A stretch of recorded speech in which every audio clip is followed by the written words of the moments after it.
Hello, everyone, and welcome to Urban Strategy in the Present Tense. This is an ongoing webinar series that is powered by the Lindy Institute for Urban Innovation at Drexel University and in partnership with the Westphal College of Media Arts and Design. I want to just offer a couple of quick housekeeping notes before we get into our amazing, exciting conversation. The first housekeeping note is for the best experience, please set your screen to speaker view. And also throughout the conversation, we encourage you to share your thoughts and questions in the chat. We'll bring some of your questions to Prema and Patrick in the final 10 minutes of the program. Today, we are very excited to be talking about talking with respected civic leaders and colleagues for a conversation about their work, their lives, including being parents, which I heard Prima talking about a couple weeks ago. And I think we need to talk more about that stuff when we're talking about our work, because, we are animated by our commitments both inside and outside the workplace, and about Center City's evolution as a place to work, live, and play. So from alleyways and open streets to families that play in Dilworth and Sister Cities parks, Prema and Patrick will discuss what it takes to keep Center City a vibrant and welcoming hub. They'll dig into the many ways a walkable downtown fuels commerce, culture, and connection, and imagine what's next for the heart of the city. So this today is the downtown dynamic, creating a sense of place and possibilities. So I would like to welcome Prema Gupta and Patrick Morgan. We'll just be sharing brief introductions to them today, but you can always visit the Lindy Institute's website for their full bios. Prema is the president and CEO of the Center City District, CCD, and executive director of the Central Philadelphia Development Corporation. And Patrick is currently a distinguished resident fellow for civic design at Drexel University, and he teaches in the urban strategy program, which I'm here representing as part of our amazing offerings at the university. So with that, I'm going to hand it over to Patrick and Prema, and I'm going to sit back and listen. Yeah, thanks. Thanks so much, Andrew. And I think as you mentioned, we're both parents, and I did notice that my wife is on this webinar, as I think as our kids. And Charlie, get ready for baseball. Gotta go to baseball at 6. So thanks, Andrew. Also, thanks to Tom and Hazel, our colleagues behind the scene, and all of you, tuning in, friends, family alike. And thanks to Prema for doing this. Thanks for having me, Patrick. You are probably one of the few people whose last name isn't Gupta who I do this for at 4 o'clock in the afternoon, because as you know, I'm a raging morning person, but I will do my best to be coherent and not embarrass you. Yeah, I mean, when Andrew said, longtime colleagues, that's pretty much code for like, we're getting old, right? And I think we've known each other for like, what, 17? No, don't do the math, please. There's no need. All right. Yeah, no, you said no numbers. All right, so Okay. we'll draw I that. didn't say no numbers. Anyway, we're already off script. Off we go. We're off to a great start. Moving along. But in all seriousness, I kind of go back to I have really fond memories of what I call kind of our pop-up space days, where like you working at UCD on the porch and parklets, or PIDC with the the Navy Yard Sea Monster, to starting at CCD, me at Parks and Rec working on the Oval, pop up on the Parkway, or Parks on Tap, or Love Park. And I think now is the time to publicly admit I just stolen a bunch of ideas from you. But no, in all seriousness, I have never had an original idea in my career. I think I'm good at curating, I guess, if that's the word to use. But yeah, no, I think that we're supposed to steal each other's ideas when it comes to this kind of work. All right, well, that's very generous. But in all seriousness, you really pushed me to do public space and public space activations better. So thank you for that. And also, nice for you to say. That's very sweet. Oh, thank you. And also, happy 1-year anniversary as CCD's president and CEO, right? This is your first year leading CCD. So I guess to kind of ease us in, like how's it been? Any kind of general reflections, at this moment in time? I mean, it's phenomenal. I think Center City District is really one of the greatest organizations. You know, we have the ability to diagnose issues, but also solve them because we are largely an operational organization. And, you know, you've heard me say this, Patrick, before, but, you know, it was very clear to me that like when I was in graduate school, that Center City District was a place that I wanted to work.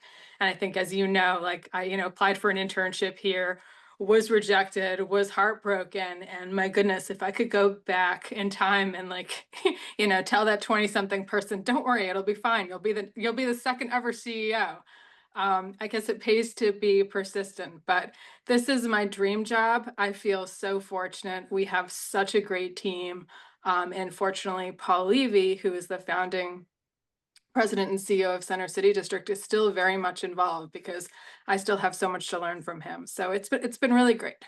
Yeah, well, I mean, we're fortunate and fortunate as a Philadelphian and not moving anytime soon to have you and your team where you're at. So thanks for all you do, and we'll get into a little bit more about kind of the work that UCD does and the dynamic of downtown. I think just just to kind of start things off, like you're an avid traveler and I think pretty much a perpetual student of cities. And I can think of like few people who, breathe, eat, love cities more. So, my first question is kind of like, where does that come from? Yeah, that's a lovely question. First question, I guess the answer to that, I just saw my hero, Carol Coletta, just sent us a chat, and I can't believe she's here. And now I'm actually nervous. Hi, Carol. I I love you. But I would say I grew up in two different worlds. I grew up in small town Connecticut, but my parents were from India, and I spent a lot of summers of my childhood in India. And just going back and forth and understanding different places and how they could be. I knew that small town Connecticut was not for me, but I also found Indian cities really overwhelming as a kid. And I studied abroad when I was in college. I was an art history major, so I like to say that because, not all, art history, a few of us are employed. But I, studied abroad in Florence, Italy. I had a Eurail pass. I got to explore so many incredible cities, and I fell in love with cities. And I knew that this was something that I wanted to do forever. So I think it was that initial perspective. My parents traveled a lot, which I was really fortunate to experience as a kid, to places beyond India. But I think that just, made me look at things in a pretty comparative and maybe even analytical way. No, thanks for sharing that. I think it's always interesting to hear where someone's curiosity about cities and, quite frankly, the world kind of comes from, because I don't think that's always something maybe you're born with inherently. It has to be kind of, shown to you. And, I kind of credit, my, my parents with influencing, Mhm. growing up in the area, coming into the city, going to high school, sending me to a high school in North Philadelphia, and then, kind of, sparking a travel bug for me in college and doing some study abroad things. Yeah. But I also credit my parents with purchasing SimCity 2000, which was really my, introduction. Was that an intro for you too? My brother put SimCity 2000 on my computer, I think, and I remember my grades that semester of high school being significantly lower than usual. So yes, no, that was definitely a part of it. And the other thing that I just want to underline, because we are living in really strange and difficult times right now, and I struggle candidly as a leader with sort of giving you this rosy image of downtown when things are really scary. I just like, if I could for a minute, really want to lean into my heritage as the daughter of Indian immigrants. My dad recently shared with me and my brother, which I didn't know before, that when he came to the United States 60 years ago, January, it was a time when only 100 Indian immigrants were allowed in the country a year. Like that recently, we had that kind of a ban on Indian immigrants. And I'm so moved by that expansive life he built for himself. I can't say it without choking up. My brother and I have had incredible lives in this country. I love this country. And I think immigrants contribute so much. And, if I could truly digress, I'm so proud of the work that my husband, Anuj, who many of you know, is doing at the Welcoming Center for New Pennsylvanians, helping support immigrants coming to Philadelphia, coming to Pennsylvania. So it's really, I know it's not quite the topic, but it feels really important to say. No, I think it absolutely is because I think, all cities, whether it be immigration or, a downtown dynamic are on the front lines for a lot of what is happening. And, and I've heard you kind of talk about, your immigrant story and every time you talk about it, you do choke up. So, I mean, it is like, it's deeply personal. And I think that, that kind of fuels the work and, both in good times and especially in the times that we're in right now. Right. Yeah. Yeah. But So I think thanks. like, if I could, going back to your original question, I think that's part of what I love about working in downtowns.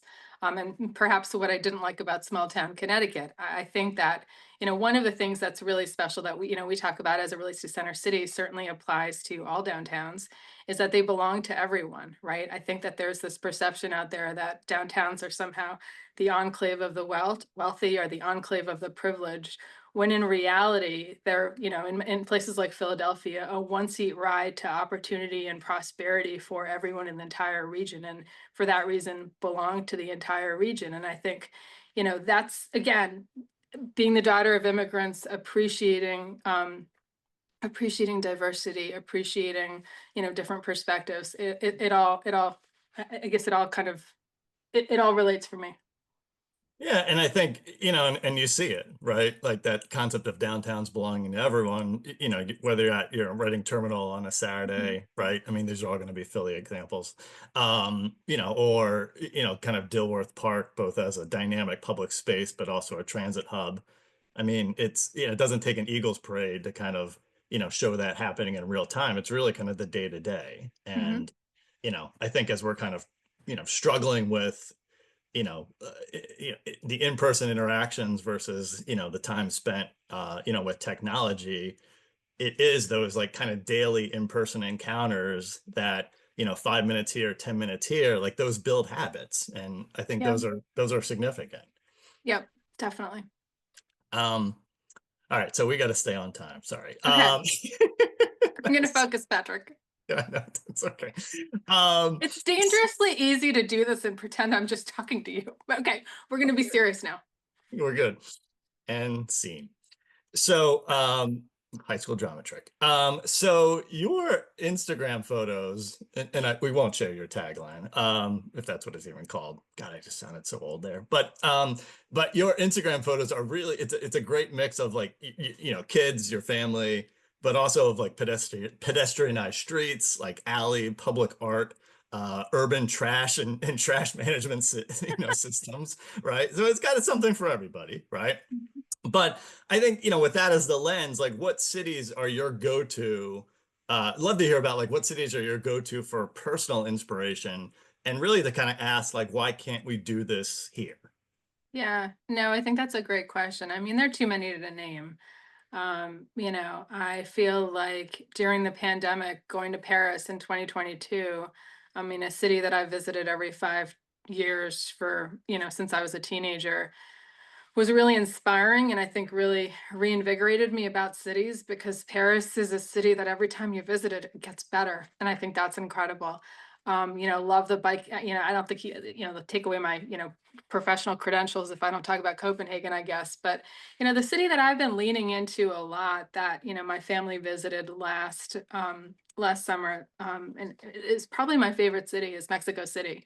And I think that's such an exciting model for Philadelphia too, because, you know, not to be completely cynical, this early in the conversation, but like, there's something about going to Copenhagen and seeing their beautiful public spaces and like remembering that like they have this like social safety net, and like there aren't, they don't have the poverty issues that we have to deal with. Well, Mexico City does. And Mexico City still has, I think incredible infrastructure. I think just speaking really broadly about what interests me in this work, and then going back to Mexico City, it feels like we've been at this exciting, I think at times it feels slow, sometimes it feels fast, period in American urban history where it feels like there's almost this reallocation of the public realm. By public realm, I mean everything between buildings. For decades, we privileged the automobile over other uses. I want to be very clear, I'm not an anti-car person, but there has been this reallocation of the public realm over probably the last 2 decades. And away from the automobile towards the cyclist, towards the pedestrian. And I will say, like, you mentioned a few projects that you've worked on, that I've worked on in Philadelphia, over the last 10 or 15 years, but I think that's the through line, wanting to be a part of that change. And like going back to Mexico City, what I thought was incredible was during COVID, they laid out, I think, 200 miles of protected bike lanes. Yeah. And they used this product. It's just this like really durable rubber. It almost looks like a curb stop, but it's kind of specially designed for cyclists. And they cost $400 a unit. We're working with the city. We're trying to convince the city to pilot them because I think you could Awesome. candidly, yeah, you could spend $500,000 and you could create a completely protected bike lane network for Center City if you wanted to. And we're hopeful that folks will test them.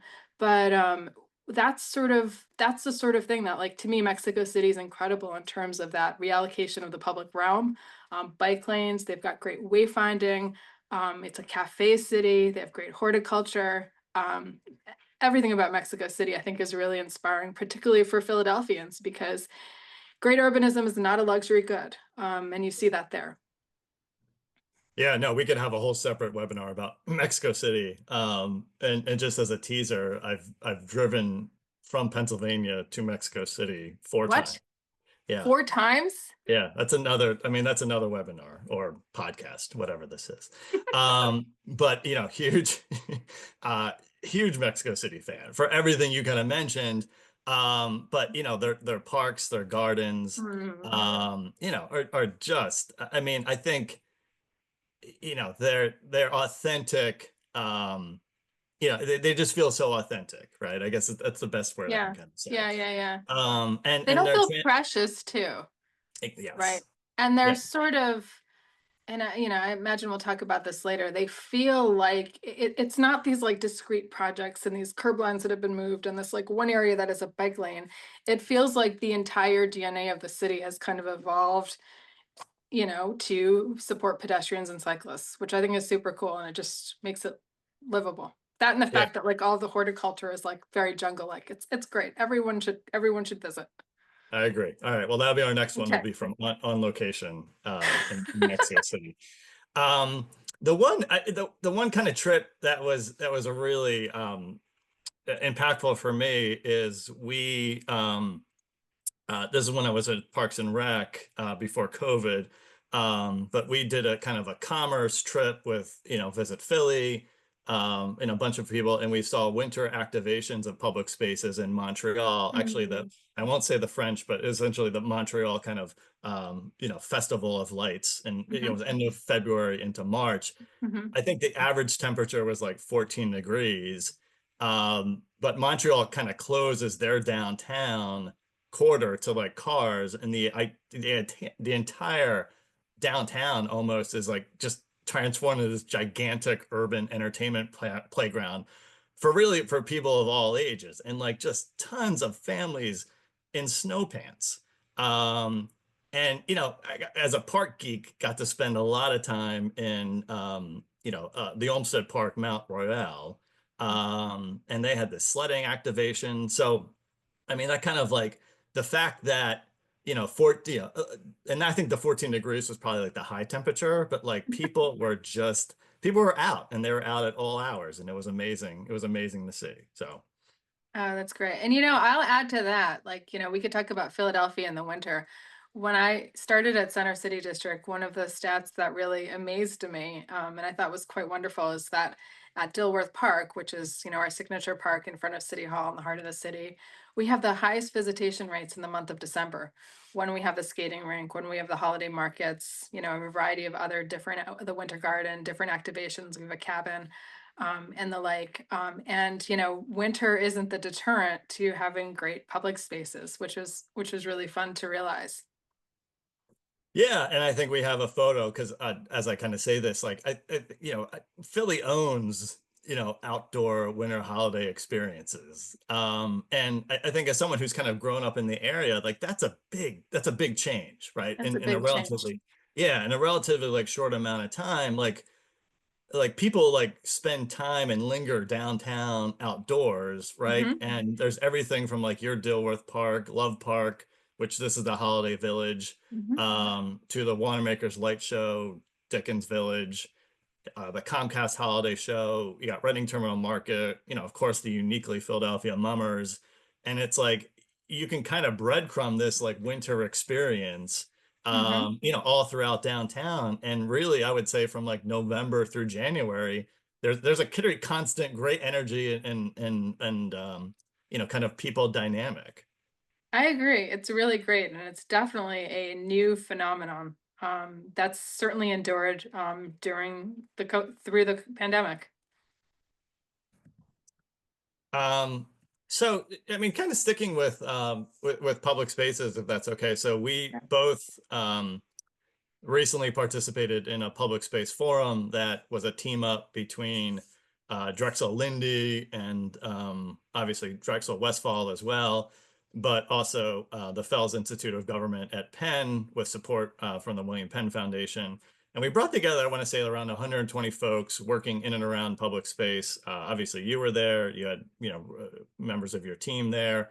And the gathering was all about exploring, like, how does our public space past, present, and the current challenges and risks of public space, which we already kind of mentioned, social disconnection, national epidemic of loneliness, distrust, technology versus in person, and, just lack of funding and resources. Like, how does all that kind of inform the future of public space? So I guess kind of coming off of that forum, I just wanted to ask, like what are you most optimistic right now about in the public space world?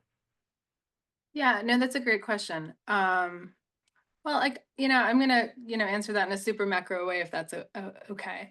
There's a statistic about how between the years of 2009 and 2012, teenage mental health, particularly around girls, and this is near and dear to me because I have a 15-year-old daughter, started to plummet, and it's attributed to the rise of the smartphone, and the fact that in those same years, majority of Americans began carrying smartphones. And since that time, I'm getting to the optimism, I swear, but like since that time, I feel like we've been a little bit socially unmoored. I don't know a better way of saying it, but spending a lot of time on social media, texting, just disconnection. And I feel like I do feel like we've turned a little bit of a corner around that. And I feel like we now have language to talk about what's happened, and that makes me feel like we're gonna have a solution. Like any overeducated parent of a teenager and a tween, I read Jonathan Haidt's Anxious Generation, which is an incredible book, and I think it's as applicable for raising teenagers as it is for thinking about cities. And I think the punchline of it is really as applicable to us as it is to our kids. It's, you have to do real things with real people in real places. I say that to my kids all the time. It's really annoying, I've been told, but it's true. Because so much of our engagement is synthetic. It's Yeah. like junk food. It's not real, meaningful engagement. I mean, I'm talking to you from my office. We moved offices in November, and we were really intentional about creating a really nice office that people would want to come to, because we have a massive staff of on-street employees. I'm like way off topic. I'm sorry, but we felt that the in-office folks, like we wanted to like signal to our on-street team that we have their back. We're all in this together. So I would say our work from office policy is perhaps a little bit more aggressive than our peers, but I'm struck by the fact that people still come in on Fridays. because they want to be here, they want to gather. And I guess like where I'm a little bit more optimistic now is I think we have a vocabulary for talking about what the issue was. We've diagnosed it. Now we need to solve it. And for a period of time, it felt like we didn't know what that was. And I'm really optimistic about that and hopeful. And the other, the other book that I really loved, which is almost like Anxious Generation for kids, is Chris Hayes's new book, Siren's Call, which is really the effect of social media on adult attention spans and how we need to be a little bit more deliberate and thoughtful about how we focus rather than becoming consumers of what's pushed to us via our phones. But Yeah. yeah, no, I mean, going back to that and just like, young people understanding this, like you and I talked about this at the Lindy Institute, but the expression my 12-year-old son taught me that I think is so great, especially if you're talking about parks and public spaces, but it's touch grass. And when you tell someone to touch grass, I think it's a little mean. I'm not entirely sure about the true like syntax of it, but it's like you've been online too much, bro. They call it everyone's bro. Like my 15-year-old daughter calls me bro, by the way. We could do another podcast on like me explaining Gen Z language to you because I am an expert. I love weaponizing it against my kids. But touch grass means like go and touch something real and growing because you've been online too much. And this is what they say to each other. Like they get it, they understand it. And I'm heartened by my kids' generation, and I feel like we've turned a corner. Yeah, no, and I feel like we have like several kind of podcasts here, that we can kind of go in more detail. But I'm kind of heartened by like kind of the doubling down on young people, Mhm. and and I think also kind of like just acknowledging that the bar was raised during the pandemic, and that young people, like especially young people, just have like higher expectations, right, for public space, and I think they're Yeah. gonna try to keep that bar set, right? Hmm. um and when you introduced the kind of the term touch grass, like I was like, I was kind of blown away in the moment of that. My kids are 10 and 9, so we haven't quite like gotten the same Oh my vernacular. God. In like a year and a half, they're both going to speak like a totally foreign language. I'll All right. translate. Like, I got Well you. then, yeah, then we had just have to like regroup basically, and I'll need your help. But it's funny, like I mean, just kind of not to be generational here, but like like growing up, like you know, like technology, was kind of like a little bit of escape from the quote unquote real world, right? And now it's reversed, right? Like we need the real world to Yeah. escape from our technology. Um, Yeah. and Yeah, and it's like I would say it is an uphill battle because I would say for periods of my life, or I would say, or the last couple of years, like I feel like I'm in battle. I will tell you that I have the other thing I can help you with and lead a webinar on is like setting up like parental controls on iPhones. Expert. So like we've always been really, really strict about social media, about iPhone use, the goal like protect their attention spans and like don't let them get addicted. But still, like you see that these are literally the smartest behavioral scientists in the world working for these companies, and making them intentionally addictive. And so like it's really hard. It's really hard. But like my argument though is this makes the public realm that much more important. This makes public spaces that much more important. We need wonderful places to gather and interact and cross-pollinate more than ever. I think we need to double down on this discipline because of that. yeah, and I think kind of your point, which I really appreciate, is kind of like diagnosing the problem, right? Or like another way of saying that is like the antidote is the poison too, right? Yeah. We can kind of get an antidote from the poison, but we have to know what it is. And I've read some articles or research from Derek Thompson, who's kind of pulling Mhm. from a couple different sources like Eric Kleinenberg, and of course Mhm. the seminal Putnam work. And again, to Mhm. your point about the role of car, TV to phone, right? There's an intentionality there, right? Yeah. That I think our downtowns are in direct competition with, right? Yeah. To kind of bring it back to the broader topic. Um, I was just kind of keeping with this a little bit, if that's all right, and kind of looking back on your time at CCD, because it's important to note, it's your 1 year anniversary, but I think you started at CCD probably like 4 years 5 minutes. before that. Yeah, and 5 minutes before the pandemic or something like that, Yes, right? that's true. So, what an onboarding. But like, I guess that, but again, like, and, you said you've been, texting, Paul, like, photos of CCD and parks for, years and years, right? So Yeah. like your time at CCD, I think has been like kind of a long arc, right? But like, how do you see the role that public space has played in the trajectory of Center City over the past like 20 to 25 years, right? Mhm. If you can just kind of like, riff on that a little bit.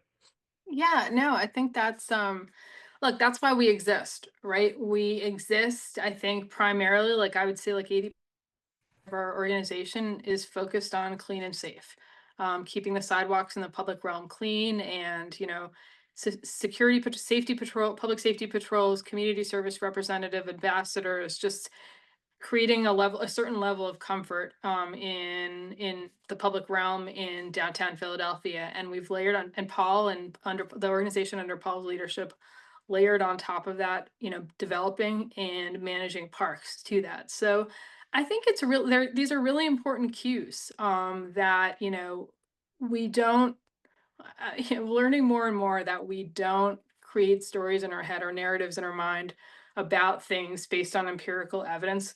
We create them based on moments. And so I have to think that people coming through Dilworth Park and seeing it full of skaters, or people drinking hot chocolate, or children playing in the fountains, like if that becomes sort of a salient image of what's going on downtown, that has an impact and utility sort of beyond the management of the park. So I think it's really important to kind of create these moments that really drive an impression of a place. Yeah, and I think from my perspective, like high quality public space has really kind of defined, Philly's downtown center Yeah. city revitalization, right? Mhm. And not by accident by any stretch. Mm. It's just transitioning a little bit, kind of, because I think I appreciate you getting into like some of the roles and functions of CCD. Mhm. But you're a known data person, right? Mhm. So if we could, like, let's talk current data about Center City. Like, what are the most important numbers we should know? Okay. Well, I'm gonna ask you what you think, Patrick. Am I allowed to do that? Absolutely, you do whatever you want. What percentage of pedestrians are just people downtown, residents, visitors, office workers, are here now compared to the same time in 2019? Let's have some fun with this. Let's get people in the chat, and then we can Okay. kind of, but when I'm Which, wrong, right, and they'll be right. So what percentage, right? Like an actual number, like, so yeah, I'm gonna what say, percentage of bodies are downtown compared to the same time in 2019? well, we're definitely back from COVID.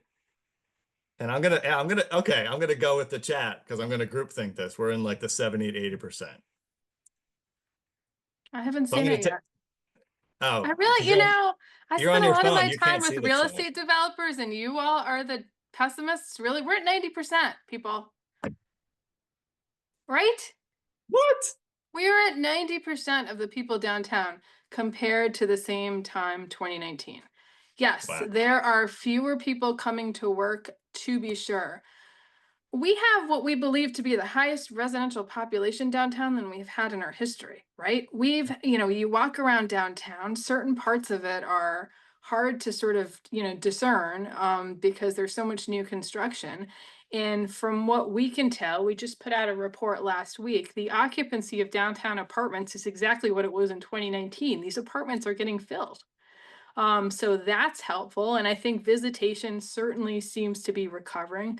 Certainly among office workers, the closer you live to work, and as it relates to office workers, I'll digress and say we've got a couple things working in our advantage.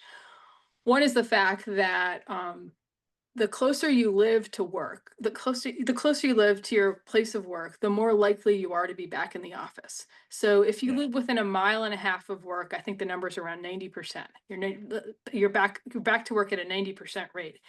Further away, it might be like a 50%, a 60%, whatever it is. But like the commute, right? It's like eliminating the friction of the commute.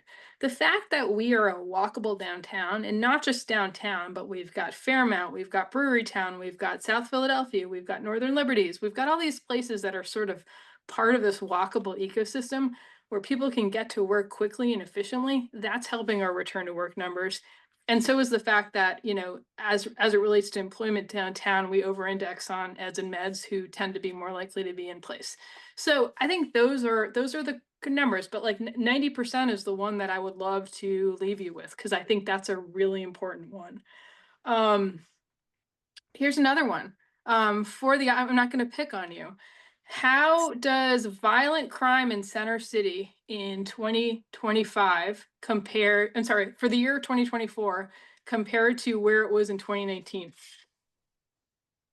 Like I gotta get a number, or I could just say it's You can down. say plus number, minus number. Oh, minus. Like it's Minus. down. That's not a number. Can I get some help from the Andrew Stover for the win? You're All right, awfully a close, Stover in Andrew. there. All right, I'm gonna go with the Stover number, which I think was 30%. Well, Stover's a little high. We're down, crime is down 20, violent crime is down 23%, against 2019. Non-violent crime is down 4%. Panhandling is down 26%. What's up in this sort of work in this area? Homelessness is up. To be Yeah. sure, we have more of our fellow citizens suffering on the streets here, Kensington, elsewhere than we did before. So that number is up, somewhere in the 30s against 2019, which isn't great for anyone involved. Most of all those folks there, and one of my favorite parts of CCD is we have a community service. We have a homelessness outreach team that does a lot. But my hypothesis, and again, this goes back to like the Chris Hayes book and like how we get our information, is I'm totally convinced that like people see news about like, you see these sort of inflammatory stories about like the violent crime that happens in Center City, which candidly like is few and far between. Like my kids roam freely here, take transit. Like this is not a mathematical. There's not like they're statistically, safe here. You see these stories. You hear about like the imploding office market, and to be sure, we probably have a little bit more office space than we need at this point in time, and I think there are people working on some creative solutions around that. We can talk about that if it's of interest. And then you come here and you see that there is an uptick of homeless people, and I think these data points sort of conflate into this like urban doom loop, everything's bad narrative. And like the counterpoint, right, which is look at what's going on with our residential population, which we discussed. Our retail occupancy is really high. And in Philadelphia, you've got Walnut Street and parts of Chestnut Street that are seen to be among the most desired for like the digitally native brands that are expanding their bricks and mortar footprints. You see that Philadelphia and Rittenhouse Row is considered a must-have location. And we've even seen some of these retailers that really like are digitally native, have the data about where their customers are, come to Center City before they go to King of Prussia, and even before they go to Suburban Square, which is pretty incredible because of the concentration of people downtown. So there are good stories in here too, right? I think we're very high. We have really high rates of office to residential or hotel conversions historically. It's just a couple things turn into a really negative story, which is part of what our research team's focused on. There was a New York Times article about the urban doom loop last year, and it had the phrase in it. It was like, but to the extent we can fact check the vibes. And I think like a group of us here were like so mad that fact check the vibes did not appear in a CCD report before it appeared in the New York Times, because so much of what we're doing is that people have an impression, this sort of aesthetic sense of things going in a certain direction, but that's not the case. And I will say that we are hard at work right now, working on our State of Center City report, which is, hang on. You have a prop copy? That's Like phenomenal. literally, you can't see how much color is on my desk right now, Patrick. Yeah, no, But it's this okay. is this is last year's, but this is a big report we do full of like great statistics and information about Center City. We're hard at work on it right now. And I think, if last year's theme was fact check the vibes, this year it's like, let's make the vibes. Like, let's tell the story we want to tell. that's, factually accurate, but optimistic about what's going on downtown. And I think we do have a great story to tell.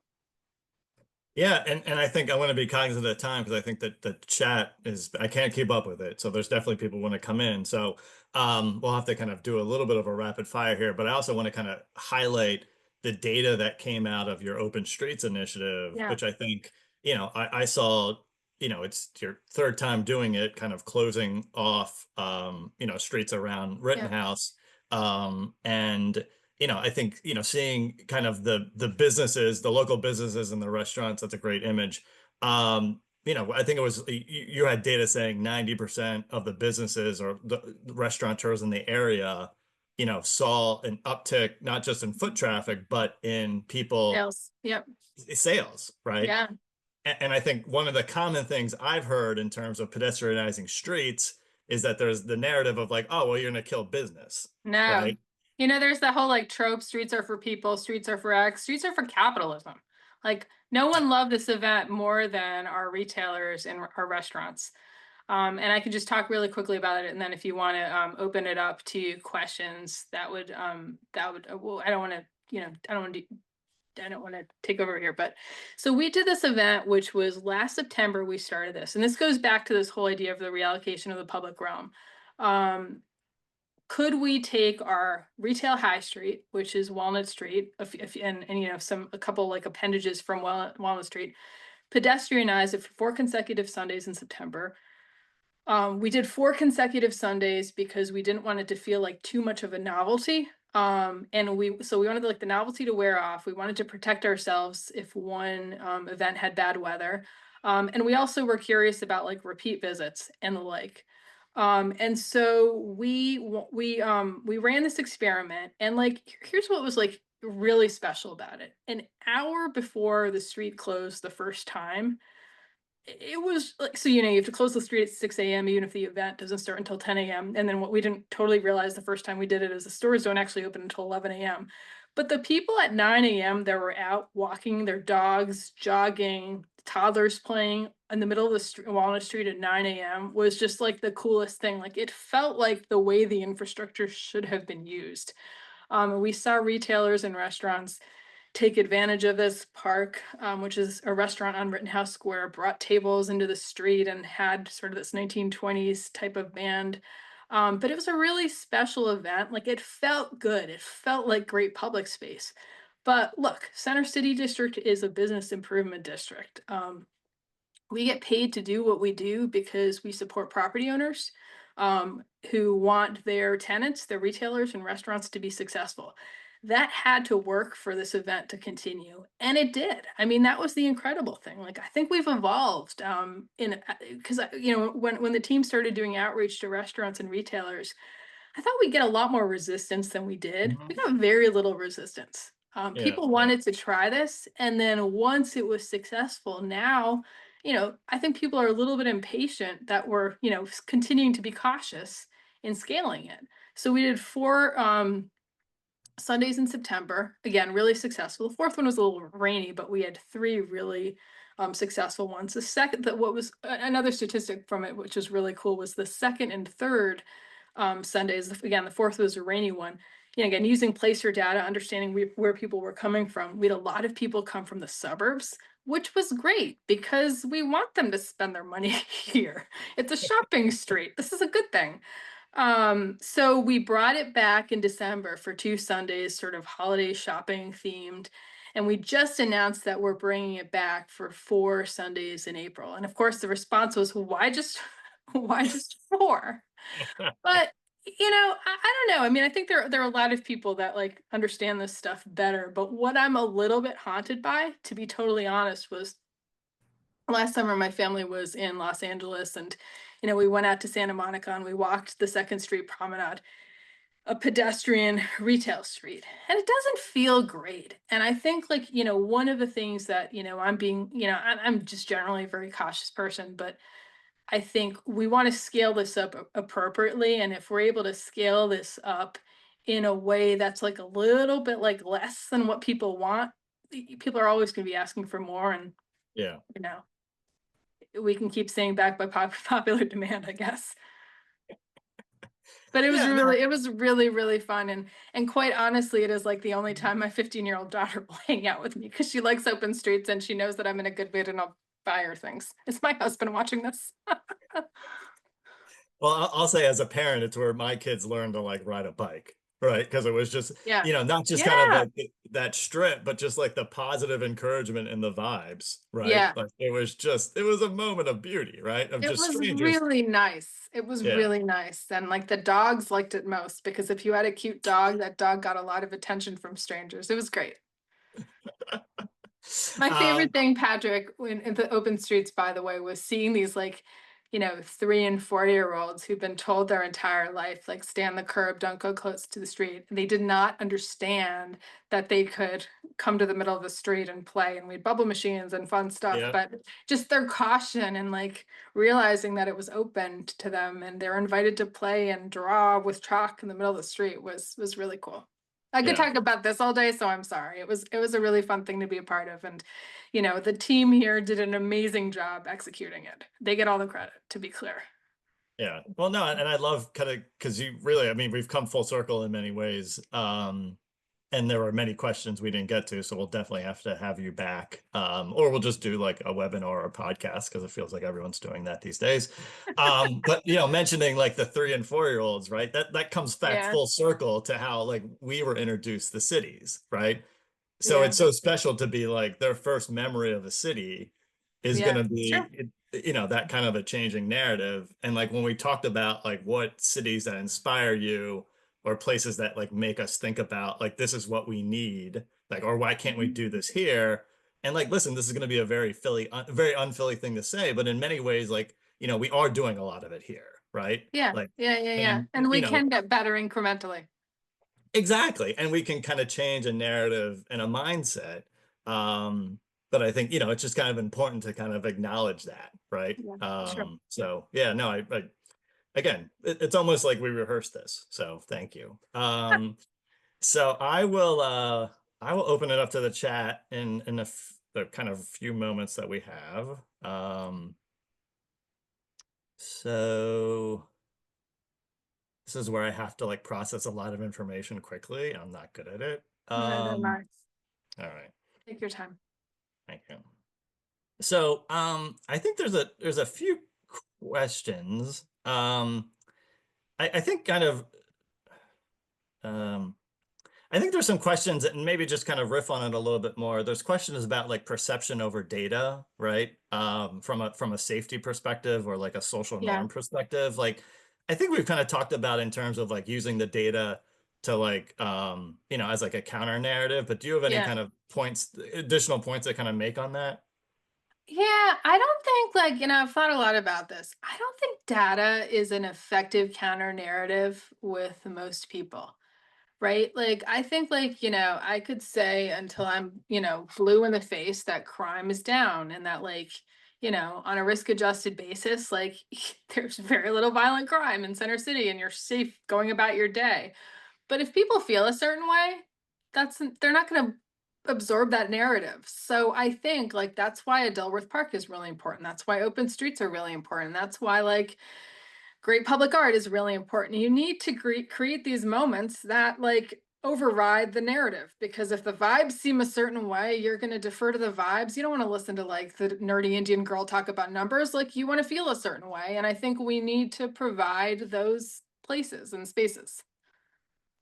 I'm gonna tweak this question a little bit. Sorry, Mark. But I guess you kind of talked about CCD role in terms of activation of spaces and of downtown. But Yeah. I mean, do you all kind of get into kind of policy changes or changes the laws or procedures that would open things up a little bit more? I know you've talked about kind of tweaking some of the city's policies or procedures around alleys, Yeah, right? dumpsters. Yep. And Yep. dumpsters. So can you talk a little bit about that maybe?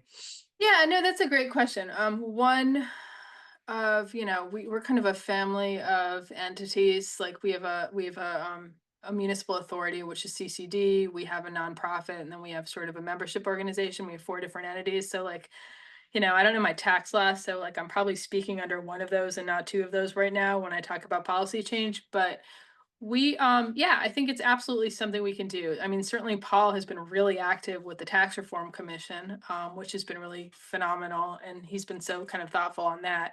But like, you know, again, like what I've been kind of interested in and curious about is like I've dug into the dumpster regulations, the code, which I think can be really, really, I think there's a real opportunity to tighten it up.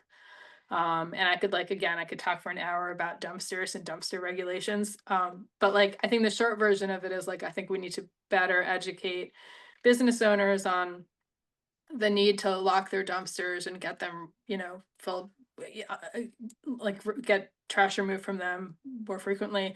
I think we need to have better enforcement. I think we need, because like if you read the code, like you see, and we've done sort of survey. I'm not going to bore you, but like yes, we do.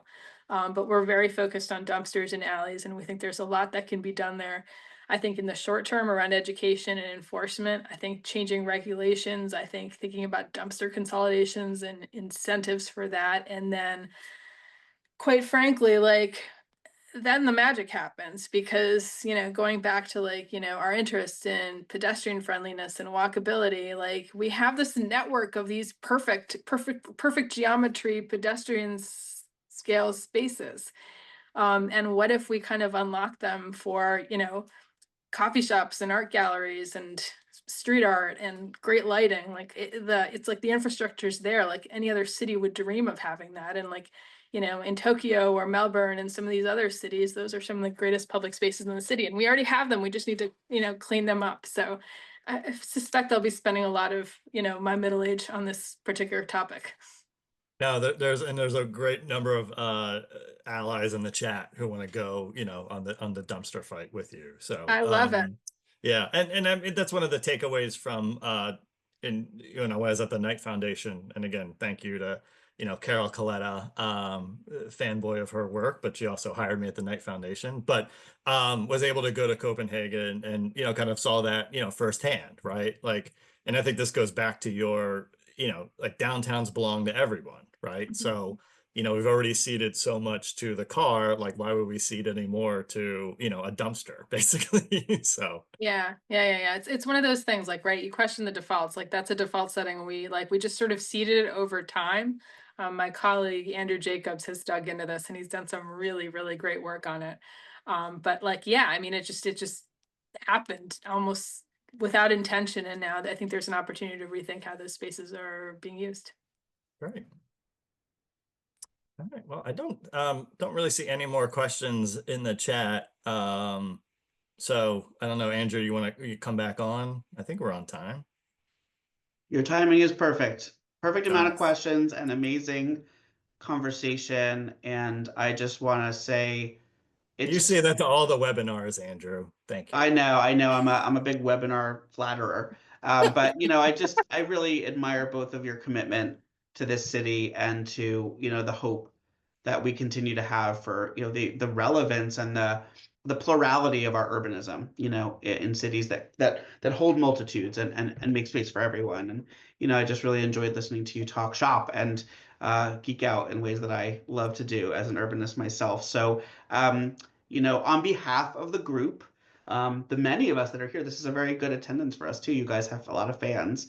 I just want to thank you all for attending, and I want to thank Prema and Patrick for being with us today, and Patrick for taking the lead on this and a couple of other episodes.